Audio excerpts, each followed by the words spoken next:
It's dangerous to go alone. Take this.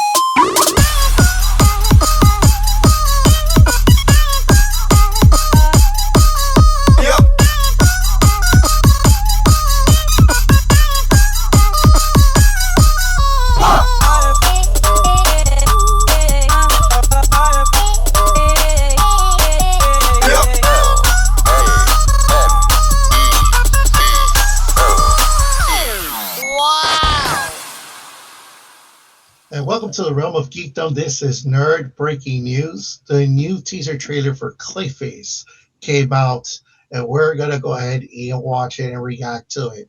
But first, make sure you like, subscribe, and hit that bell so you don't miss any of our episodes. So let's jump right into it and watch this trailer.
All right, so I personally can feel like that's gonna be like a horror kind of thing going on over here. The kid kind of feels the same way. Woo. So let's jump right with you. You are our DC resident analyst here.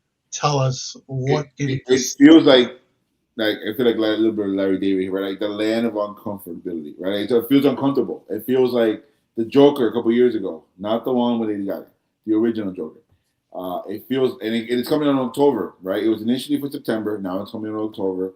The story of Matt Hagen. I actually rewatched the episode earlier in the day, the one they're basing it on HBO Max, Batman the Animated Series in the '90s, and it still holds. That series is still one of the best cartoon series ever for Batman. And if they're going with that, which they are, they're inspired by the actor who needs the cream to change his face, and then obviously something happens with the criminals against him. This and Gotham also feels gloomy and dark, and it doesn't feel like supposedly this is James Gunn's DCU, which it's confirmed that it is. I still don't believe that. That's my thing. The, the teaser looks great. The teaser looks like a breath of fresh air because Gunn has been so trash. And I'm more excited for this film than Supergirl. But again, the uncomfortable element is what I see here. I see the horror element, the thriller, and all that stuff. And it also it doesn't feel like a DC film. It feels like a horror film that happens to have a DC character.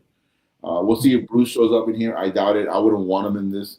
Let Clayface cook. He's not one of the most popular rogue galleries. He's like a D minus, C minus if you will. D minus too much. C minus.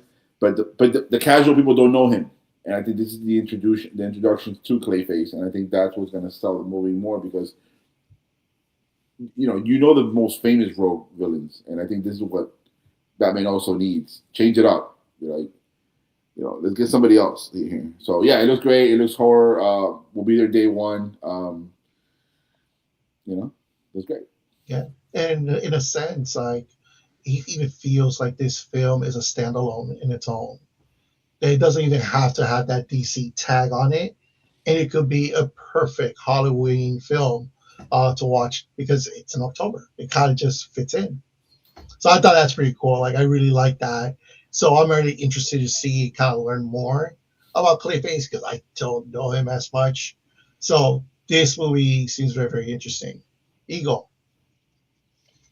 Yeah, I mean the teaser caught my attention. I was just thinking, just like you were saying, TK, about the fact that this would be a standalone film, just like the Joker was with Joaquin Phoenix, right?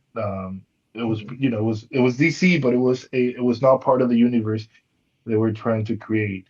And to me, it's very interesting because I think that with that Joker in this Clayface, I think they're tapping into something that probably um Marvel hasn't done yet, like fully, and I think they are. They're tapping into this.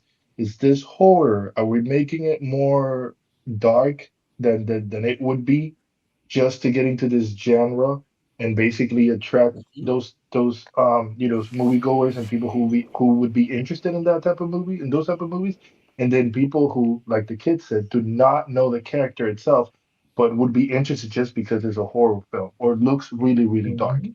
The fact, like you said, TK, that well, it was a kid. They moved the release date from September to October. Fits right in, right? Which is exactly what they want. Um, to be completely honest, I don't really know too much about the character.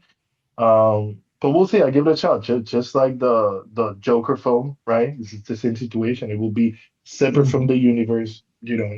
I don't know if James Gunn is involved in this film in what role. Do you know, kid, if he's involved He's in? not. He's not writing it, and he's not directing it. He's kind of like, oh, and a little. I guess a little trivia here thing is that this movie actually got greenlit, or my bad. There was discussed to make this.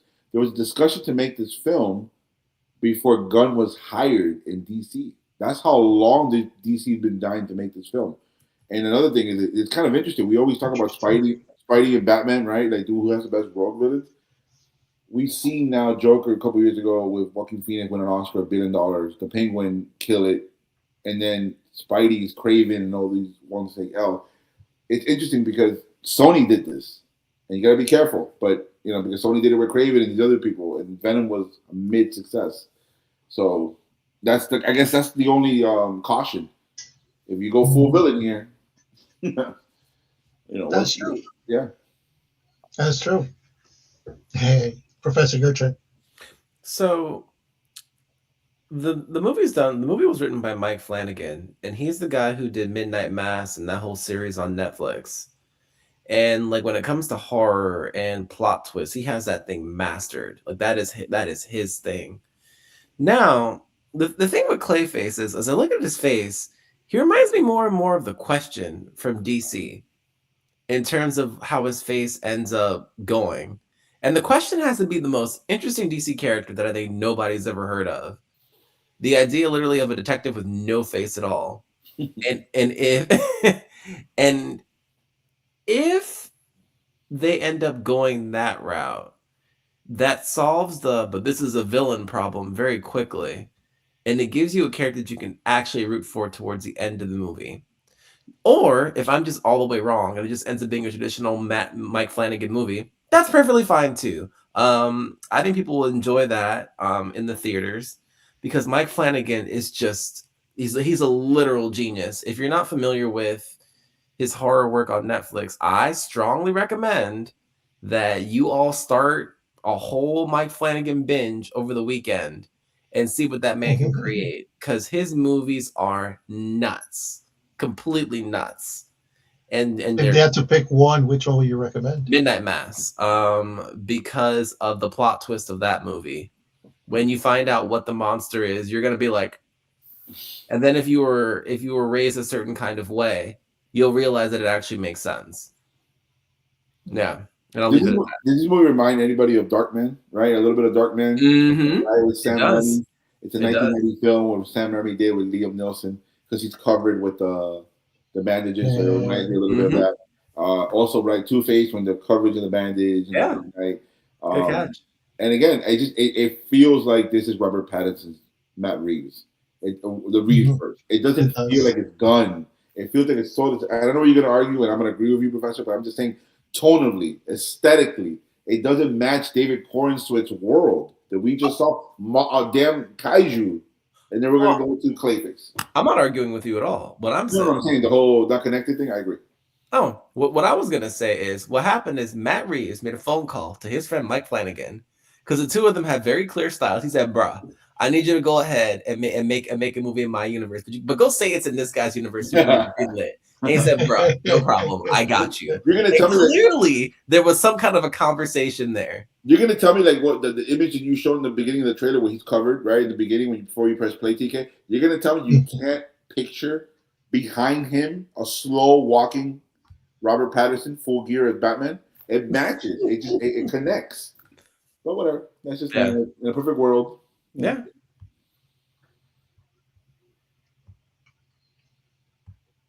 Yeah, so kind of give us a little bit about just something real quickly, like for me, Eagle. We don't know Clayface, so I'm pretty sure a lot of people are clicking to this video. They're not knowing it either. Can you give us a little brief history or background of him, kid? So the story's based on a 1990s Batman the Animated Series storyline, where Matt Hagen is, as you see in the trailer, he's a movie star. But essentially, his face, he got in an accident, and then what he did was, yeah, correct, he got in an accident that he needed a chemical substance because he's an actor to basically get his face back to continue being an actor. But at the same time, based on the cartoon that I saw earlier today, to remind me, the people that give him the physical chemical clay to change his face, they tell him you also gotta, because you can also change his face to anybody, including Bruce Wayne. He's done that several times. They also tell him you got to do these things on the side so we can give you more supplement. And then eventually he's like, I don't need these guys. I'm gonna go get the supplement myself. They basically force the clay in the cartoon, like a huge jar of that substance, on his face, and all you see is the imagery. That he becomes Clayface that way. Clayface, he's able to change who, kind of like Mystique, change who he wants to be, change the shape, use weapons out of his arms. He's very powerful. And the cool thing about Clayface is that he can hit you with a weapon that he creates, and then a second later, the cops come, he can change to like a little kid, and you will never suspect it as him. So that's the cool thing about Clayface. So it's kind of like a mixture of Mystique and Sandman. Yes. So think about punching him, right? How can you? How can Bruce, so. And I think obviously they're going through the psychological, right? The teaser clearly is a psychological film of how he used to be the actor and now he's not, and how the clay is affecting him and all. Yeah, so. Yeah, so we're probably going to get the whole trauma story of it at the end. All right, well, thank you everyone for tuning in. Let us know what you thought about the teaser trailer for Clayface, and if you said something that you disagree, or maybe something we didn't mention, let us know in the comments below. So keep your fandom alive and your warp drive engaged. Until next time, fellow nerds, this is Nerd Breaking.